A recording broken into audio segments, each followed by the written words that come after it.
आज हम सभी एक बहुत ही इम्पोर्टेंट टॉपिक स्थिर वैद्युत विभव तथा धारिता के बारे में पढ़ेंगे।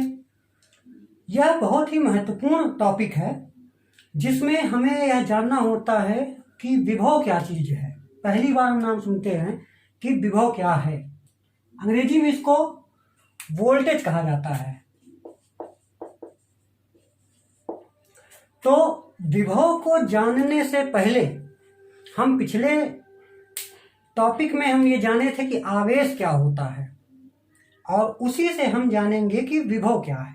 लेकिन विभव को समझाने से पहले हम आपको कई सारे उदाहरण के माध्यम से यह दिखाना चाहते हैं कि विभव है क्या। तो आइए देखते हैं। सबसे पहला हम आपको एग्जाम्पल दिखाते हैं। एकदम देसी तरीका है कि मान लीजिए कि एक टंकी है जो लगभग H1 ऊंचाई पर रखा है और एक अन्य टंकी है जो H2 ऊंचाई H1 से कम ऊंचाई पर रखा है।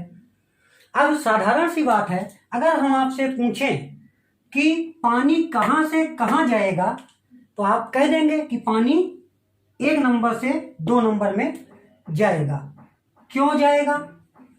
क्योंकि यह ऊंचाई पे है और यह ढलान पे है। लेकिन नहीं, हम कह सकते हैं कि इसका स्तर ऊपर है और इसका स्तर नीचे है, या यह अधिक ऊंचाई पर है या कम ऊंचाई पर है, या फिर हम कह सकते हैं कि इसका दाब ज्यादा लगेगा इसके दाब पर। तो कह सकते हैं कि यह उच्च दाब होगा और यह निम्न दाब होगा। तो उच्च दाब से निम्न दाब की ओर पानी प्रवाहित हो रहा है। यह स्तर इसका ऊंचा है, इसका स्तर नीचे है, इसलिए यह प्रवाहित हो रहा है। एक अन्य उदाहरण लेते हैं। ये गुब्बारा है, सभी लोगों ने गुब्बारा देखा होगा। लेकिन अगर हम कहें कि हम इसमें एक छेद कर दें यहां से, तो क्या लगता है? हम जानते हैं कि इसमें से वायु निकलकर कहाँ निकल जाती है? पर्यावरण में, वातावरण में निकल जाती है। क्या कभी आपने सोचा कि वायु यहाँ भी भरी है, वायु यहाँ भी भरी है, लेकिन वायु यहाँ से निकलकर इधर की हो जाती है, कभी भी वायु यहाँ से निकलकर इसमें नहीं आती है। क्यों?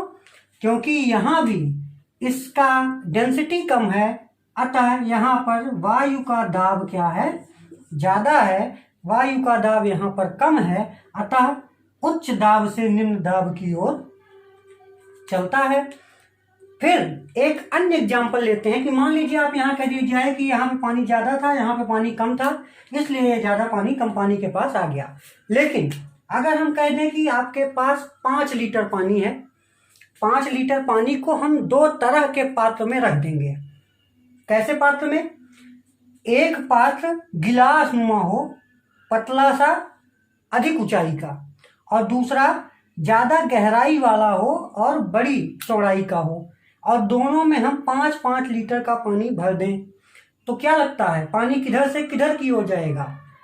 फिर आप पानी कम विथ वाले ज्यादा ऊंचाई वाले से ज्यादा विथ वाले में जाएगा। क्यों? क्योंकि यहाँ भी पानी का दाब ज्यादा है, स्तर ज्यादा है। अतः हम कह सकते हैं कि जिसका स्तर ज्यादा होगा, पानी वहां से, जब मिस्त्री हमारा घर बनाता है तो वो भी वाटर का लेवल नापता है ना? तो वाटर के लेवल से ही वो ढलान मैच करता है। और एग्जाम्पल अगर हम आपको बताएं तो आप जानते हैं हमेशा कि जो ताप होता है वह हमेशा क्या होता है? उच्च ताप से निम्न ताप की ओर जाता है। जैसे कोई मान लीजिए एक आप गैस पे कोई बर्तन चढ़ाए हैं, नीचे से आपने उसको आग दिया है, बर्तन गर्म हो रहा है, इसमें आपने कोई एक बर्तन और डाल दिया, कलछी टाइप का। अब आप कुछ देर बाद देखेंगे कि कलछी का ताप यहाँ से गर्म होते हुए यहाँ तक पहुँच जाएगा और ये भी गर्म हो जाएगा। क्यों? क्योंकि यहाँ पर ताप पहुँचेगा, ताप यहाँ पहुँचेगा, यहाँ पहुँचेगा, यहाँ पहुँचेगा और उच्च ताप से निम्न ताप की ओर वो ट्रैवल करने लगेगा। और इस तरीके से एक समय ऐसा आएगा जब यह कलछी भी क्या हो जाएगी, गर्म हो जाएगी। आप कभी भी जब ठंडे पानी इसमें हाथ डालिए तो आपको ठंडा एहसास होता है, गर्म पानी में हाथ डालिए आपको गर्म का एहसास होता है। क्यों? क्योंकि जैसे ही आप डालते हैं तो उच्च ताप निम्न ताप की ओर प्रवाहित होने लगता है और हमें उष्ण या ठंडे का एहसास होने लगता है। अच्छा, अगर हम इसको अपने फिजिकल भाषा में लें तो हम समझते हैं कि विभव क्या चीज है। तो अगर हम एक धनात्मक आवेश Q ले लें और किसी बिंदु पर, किसी बिंदु A पर, एक बिंदु A है और दूसरा बिंदु B है। अब आप बताइए कि ये पॉजिटिव है, ठीक? तो इसका मतलब इसके आसपास एक वैद्युत क्षेत्र होगा। तो अगर यह वैद्युत क्षेत्र है तो किस बिंदु पर वैद्युत क्षेत्र ज्यादा होगा, A पर या B पर? तो हम कहेंगे कि यह धनात्मक आवेश से कम दूरी पर है, अतः A पर वैद्युत क्षेत्र ज्यादा होगा। B पर वैद्युत क्षेत्र इसके हिसाब से कम होगा, ठीक? तो अगर हम कह दिया जाए कि एक बिंदु है जिसे A से B तक ले जाना है, तो कैसे जाएगा? अधिक वैद्युत क्षेत्र से इसका वैद्युत क्षेत्र अधिक है, इसका वैद्युत क्षेत्र कम है, तो यह अधिक वैद्युत क्षेत्र से कम वैद्युत क्षेत्र की ओर ट्रैवल करेगा। एक अन्य हम जब एग्जांपल लेते हैं तो हम बता सकते हैं कि विभव की परिभाषा जहां से आती है, तो विभव की परिभाषा क्यों आती है कि अगर A बिंदु से B बिंदु तक हमको ले जाना है तो इस चार्ज में कैपेबिलिटी कितनी है, उस कैपेबिलिटी के हिसाब से वह ट्रैवल करता है। जैसे हम इसको बताएं कि मान लीजिए अनंत पर कोई वस्तु है, एक अनंत से किसी वस्तु को वैद्युत क्षेत्र के किसी बिंदु तक लाना है, तो कैसे मालूम चलेगा कि कितना बल लगा? तो हम क्या करते हैं कि जैसे मान लेते हैं हमारे पास एक वस्तु है, यहाँ पर हम कह दिया जाए कि हम इसको उठा के यहाँ तक ले गए, कितना हमको कार्य करना पड़ा? तो हम कहेंगे कि वापस हम इसको यहाँ से यहाँ तक ले आते हैं, हमको मालूम चल जाएगा हमको कितना कार्य करना पड़ा। तो किसी भी आवेश को किसी वैद्युत क्षेत्र में लाने के लिए जितना कार्य करना पड़ता है उसे उसका वैद्युत विभव कहते हैं। अगर यह हमको अनंत से A बिंदु तक लाने में W कार्य करना पड़ा है तो इसे ही हम उसका वोल्टेज कहते हैं। वोल्टेज किसका? VA का। इस बिंदु पर वोल्टेज कितना है? इनफाइनाइट से A बिंदु तक लाने में जितना हम कार्य कर रहे हैं यह इसका विभव है। और विभव अगर यहाँ पर है तो इसमें अंतर होगा। जैसे पिछले टॉपिक में हमने देखा स्तर में अंतर था, उसके स्तर में अंतर था, अतः वो उच्च स्तर से निम्न स्तर की ओर आ गई। उसी तरीके से अगर A बिंदु से B बिंदु तक आवेश जा रहा है, इसका मतलब है कि इसका विभव उच्च विभव होगा और इसका निम्न विभव होगा, और किसी भी विभव के बीच का अंतर निकालने में, या कह सकते हैं कि विभवांतर निकालने का जो फार्मूला होता है वह क्या है? यहाँ पे आपका VA है, यहाँ पे आपका VB है, तो हम कह सकते हैं कि VA माइनस VB बराबर क्या होगा? B से A तक लाने में किया गया कार्य WB/A। लेकिन हम हमेशा जानते हैं कि विभव की परिभाषा क्या है? एकांक परीक्षण आवेश को वैद्युत क्षेत्र के किसी बिंदु तक लाने में किया गया कार्य विभव कहलाता है। मान लीजिए कि 5 कूलाम का आवेश यहाँ से यहाँ ले जाना है, हम परिभाषा जानते हैं 1 कूलम आवेश की। तो जब 5 कूलम आवेश यहाँ से यहाँ जाएगा तो हम कैसे निकालेंगे इनके बीच का विभव या विभव का अंतर? तो हम जानते हैं कि एक इकाई परीक्षण आवेश को एक जगह से दूसरी जगह तक ले जाने में किया गया कार्य विभव कहलाता है। तो इसका जो विभवांतर आएगा वह क्या होगा? VA माइनस VB बराबर WB2A वर्क बिटवीन B2A और अपॉन Q0, जो परीक्षण आवेश है इनका अनुपात क्या कहलाएगा? विभवांतर कहलाएगा। तो विभव और विभवांतर में यही संबंध होता है कि विभव क्या है? किसी भी परीक्षण आवेश को अनंत से वैद्युत क्षेत्र के किसी बिंदु पर लाने में किया गया कार्य विभव कहलाता है। और विभवांतर क्या होता है?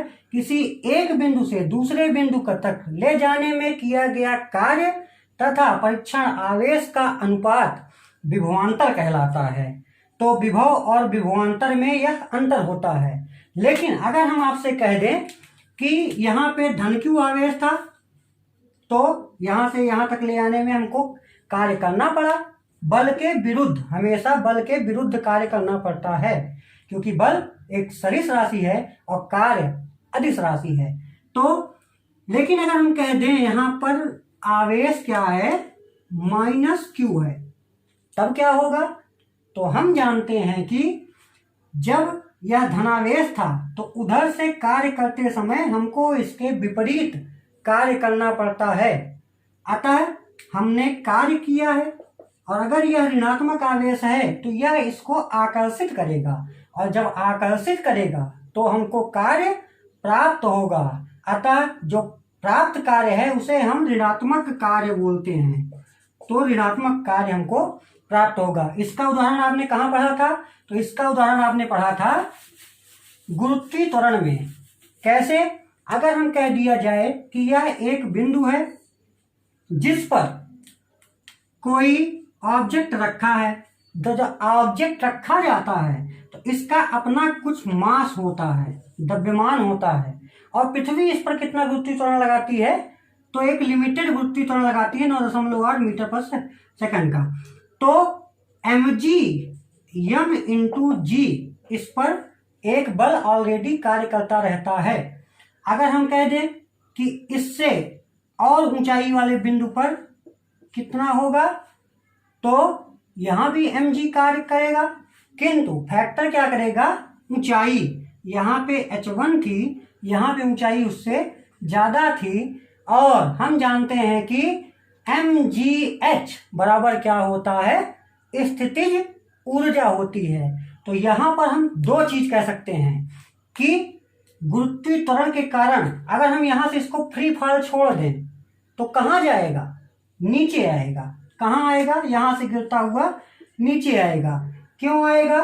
क्योंकि हम जानते हैं कि गुरुत्वीय त्वरण के कारण आएगा नीचे की ओर, और दूसरा हम यह कह सकते हैं कि यहाँ पर स्थितिज ऊर्जा ज्यादा है, यहाँ पर स्थितिज ऊर्जा कम है, अतः ऊर्जा के उच्च ऊर्जा से निम्न ऊर्जा की ओर यह ट्रैवल करेगा।